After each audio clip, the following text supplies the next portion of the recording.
Think about a pair of glasses for a second. You see them every day, but you really don't think about them, I bet. They're just glass and metal, or glass and plastic. Little pieces of glass stuck on your face that mean everything. Maybe they mean you're smart. Maybe they mean you're rich. But definitely, they mean you can't see without them. Grind the glass this way, put in a slight curve, and you can see far. Change that curve a hair, just a tiny, minuscule difference, and you can see near. Grab the two lenses between your big hands and twist your wrist. Just snap the part over the nose.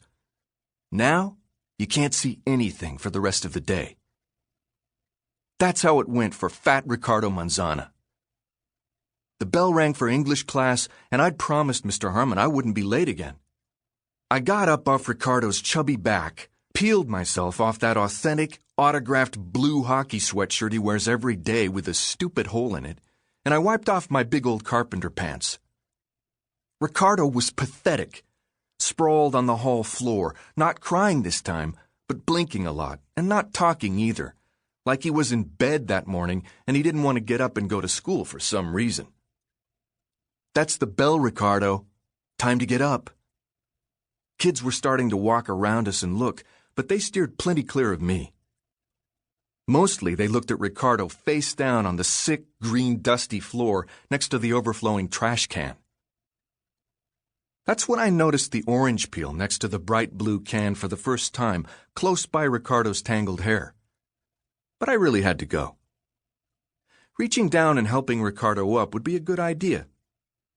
Usually, they aren't so quick to narc if you do something nice, something unexpected just before you walk away. I reached down with my hand thoughtfully, and I smiled, and I pulled Ricardo onto his fat, stupid feet.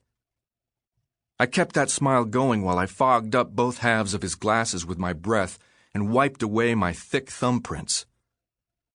Just before I sauntered down the empty hall to class, I pressed the part straight into his trembly palm. Mrs. W., is trembly a word, or should I have used trembling? They're not even really glass, you know? Almost never. Glass is easier to break than plastic.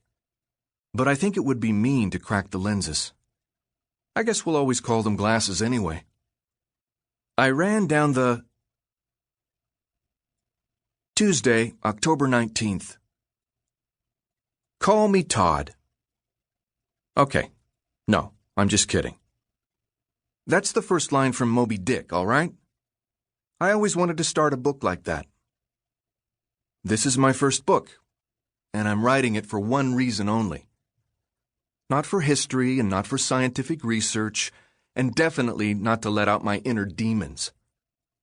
I'm doing it so I don't have to pick up trash in the school courtyard like certain deviant so-called friends of mine who also got caught.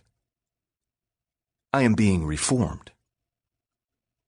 The story begins with me, your humble narrator, alone and stranded after school in a study hall the exact same color as puke. I'm a prisoner, caught in the fluorescent searchlights, looking pale green while I smudge blue ink in a black and white marble composition book. The floor is the same sad green as my pants, but my pants are a lot cleaner. My white pad of paper looks a little green too. When I looked up and asked you, "What do you want me to write about?" you said, "About anything." About anything? Okay. Fine with me. You asked for it. I'll write about this desk. I hate this desk. It's nothing but a slab of plastic connected to my chair by a flimsy metal rod. Did you know that if you're strong enough, you can twist the desk part up and around until it looks like an arm shrugging? Somebody has been doing that all over school. You know, if you put a lefty desk and a righty desk next to each other the right way, the desks really seem like they're saying, "I don't care." They look about as bored and uninterested as the rest of us. Tod, do you really believe your feelings apply to every student? So you're going to write in my notebook? When I feel the need.